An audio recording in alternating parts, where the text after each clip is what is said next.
probably know when it's fair as I am, but they don't see. I actually say it's almost like the Arab-Israeli conflict. So they don't see anything else. Yeah, exactly. You get it. Exactly. Okay. Okay. Be careful. Can I talk to you 1 sec? Okay, thanks. Ready? One more time. Your name.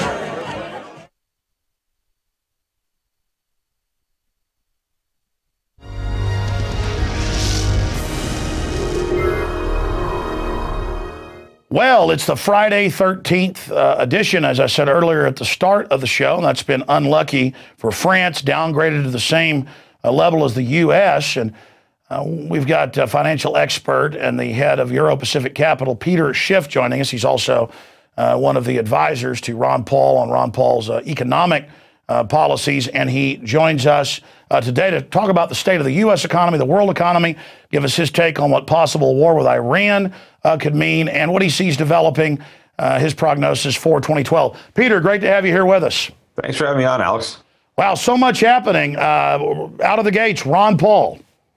Well, he's doing good. Look, he's got a lot of momentum coming into South Carolina. You know, I think I'm headed down there myself for the debates next week, but, you know, came in first place in New Hampshire. You know, he's only one of two candidates to actually finish in the money in both those early primaries. He came in third in Iowa and second in New Hampshire. So other than Mitt Romney, no other candidates finished in the top three both times. So, you know, there's a lot to his candidacy that the media continues to overlook.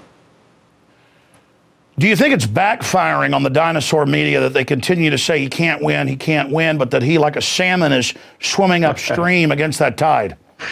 Maybe. I mean, maybe there's some rebellion in there. The more the establishment tells us he can't win, maybe the more the anti-establishment mood wants to go towards Ron Paul. And this, you know, is going to be an anti-establishment type election. The country is in a lot of trouble because of establishment type candidates. And that's really all you've got now in the Republican field. Other than Ron Paul, it's business as usual. And even if it means that, you know, we don't have Barack Obama, even if one of the other Republicans can beat Obama, I mean, how are they any different than George Bush? And, you know, so we got into this trouble with Bush, you know, at the helm. You know, we're not going to get out of it with, you know, one of his surrogates. We need to have somebody that actually understands the problem and is going to take a different approach. And the only one who would do that would be Ron Paul. Peter, let me throw a curveball at you. Let's say that people woke up, there was an election fraud, Ron Paul won the nomination, beat Obama, you know, knowing his economic policies because you helped him develop them. What do you think would happen if he actually got in? Because the power structure obviously wouldn't even, you know, let him overnight try to change things. I mean, what would we expect him to do to try to change course? Well, first of all, you know, if Ron Paul actually won the White House, those votes wouldn't be cast in a vacuum. I would imagine a lot of other sympathetic candidates who would also be running in the House would be elected with him. So he would probably have more help. And really all he needs is a third of the House to be with him, because then he can veto almost everything. And, you know, Congress can't spend money if they can't override his veto. So he would have a lot of power to rein in government as the president if he can just get a little bit of cooperation out of Congress. And if he's going to get elected president, people are going to be voting for congressmen, too, that might be sympathetic. You know, I think it's interesting. We just got the minutes from the Federal Reserve going back to 2006, showing that nobody at the Federal Reserve had any idea that a financial crisis was coming, that there was a problem in the housing market. You know, I had just finished writing my book, How to Profit from the Coming Economic Collapse. So I knew it was coming. I know Ron Paul knew it was coming. He was warning. He was warning Ben Bernanke. He was warning Alan Greenspan that this crisis was coming. So we got to get rid of the people who know nothing about economics, nothing about finance, and put somebody in place who actually understands these problems, because otherwise we're never going to solve them. Well, well put. With the captains we have running things now, more and more, I mean, here's a headline out of Forbes: the worst economic recovery since the Great Depression. They're calling it the greatest recession. from your research, what is the real state of the U.S. and world economy? And on the current course, where are we going? Well, the U.S. is a disaster. I mean, we're not recovering from anything. We are temporarily getting some phony GDP improvement because we're borrowing money and spending it. I mean, we got our trade deficit came out today for November, moved up 10%, almost at $50 billion for the month of November.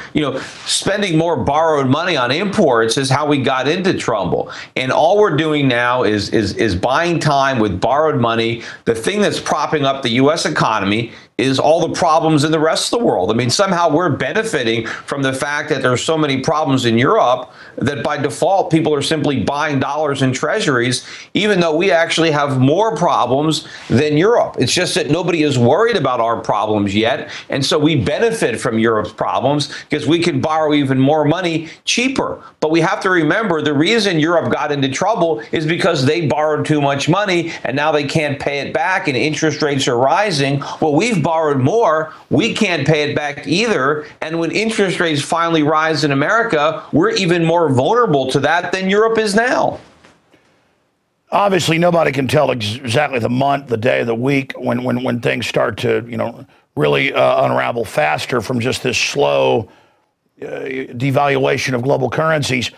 But undoubtedly, we're going down a very dangerous road. Something big is happening, as Ron Paul has said. What will it look like as things basically unravel? Well, no one knows for sure, but I mean, you can look at some of the riots that we saw in Greece or in Ireland when the governments try to make even trivial cuts in benefits. The truth is that we need much more substantial cuts in Europe than the ones that the rioters were protesting. So think about how it's going to be in the United States. We have an entire nation of dependents. We have so many people who think they're entitled to something from somebody else. And when the truth comes out that the government has made a bunch of promises that they can't keep and the government has to fess up, a lot of people are going to be pretty pissed.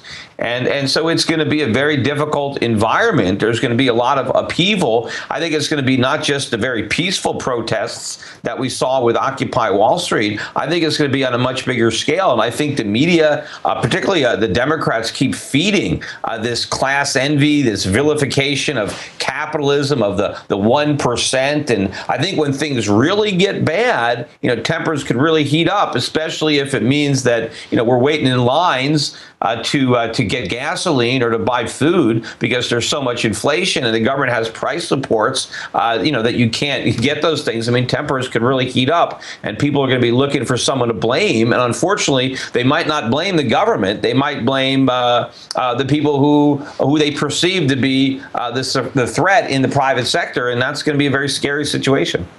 Well, they are making it an us against them system, like the general population against Wall Street, and George Soros and others, and Obama tried to cast that as anybody making money, anybody who's a capitalist is bad, when really it's three groups. You've got the big dependent groups, then you've got those that just want to work in the free market, and then you've the rich, the poor, all in between. And then you've got the crony capitalists, as you know, who do work with government, and they're trying to scapegoat capitalism in the free market, knowing that it's going to boomerang, and they're going to use this giant dependent class to once and for all overturn what's left of the free market and transfer it to a planned economy. How do you translate that nuanced crisis we face to a general public who, on average, I mean, there's two Americas. There's folks that do know it's about working hard, but there are a lot of people, believe me, I got a lot of employees as well, not as many as you, who really sometimes think that they are entitled to everything. Yeah, well, first of all, we already have an economy with a lot of central planning. I mean, they don't plan everything, but they plan a lot. I mean, the government wants us buying houses, and so they tweak the laws to encourage us to do that. There are a lot of things the government tries to micromanage with the tax codes, with what it chooses to subsidize and what it chooses to penalize and how the regulations are. So we've already moved in that direction, and that's a big part of the problem. We need to have more market forces at play to have a more effective allocation of resources. I forgot the other part of your question. Well, no, it's just how do we communicate to people that don't understand capitalism that getting rid of it doesn't work anywhere in the world? I remember, and it's also, it's not just Wall Street. You got, look, General Motors and Chrysler, they're not Wall Street. They got government bailouts. So a lot of it is Wall Street and the banks. But the problem isn't that Wall Street bankers accepted bailout money, because anyone is going to accept money. If the government is giving away money, you're going to line up to get your share. So I don't blame the institutions or the individuals for taking money that the government is handing out. I blame the government for being in a position to hand it out in the first place. Exactly. If you didn't have the government power to have that big auction, you wouldn't have the feeding frenzy in there. Of course, so you got to go after the government. You can't just go after Wall Street, because that's a symptom of the bigger issue. The problem is the government. And yes, Wall Street is buying off the politicians, but that's because the politicians are for sale. But we put them in that situation. We gave them the stuff to sell and the ability to do it. We got to take the power away from the politicians. That's what we need to protest, and understand that the problems are emanating from Washington. That's the source of all the problems. And until we take care of that, it doesn't matter what we do. We're just tinkering around the edges, or we're rearranging the deck chairs on the Titanic. We're still going to sink unless we get to the fundamental seaworthiness of the ship and take care of that, right? You gotta go to the actual problem. You want to kill the snake, right? You cut off the head, and it's in Washington, D.C. It's not on Wall Street. Well, sure, if government wasn't, 40% of the economy or whatever now it is, or controlling 40% or more, then there wouldn't be this big auction. And that's right. It's why Wall Street goes there, and it's allowed now these big, mega titans to form. That it's a very sick situation. Obviously, though, for now, people are starting to listen to what you and many others have talked about, but it hadn't gotten to the policy level yet. If they don't start correcting things, what will happen? Look, eventually we're going to have a huge financial crisis. I mean, people think, what do you mean eventually? We just had it.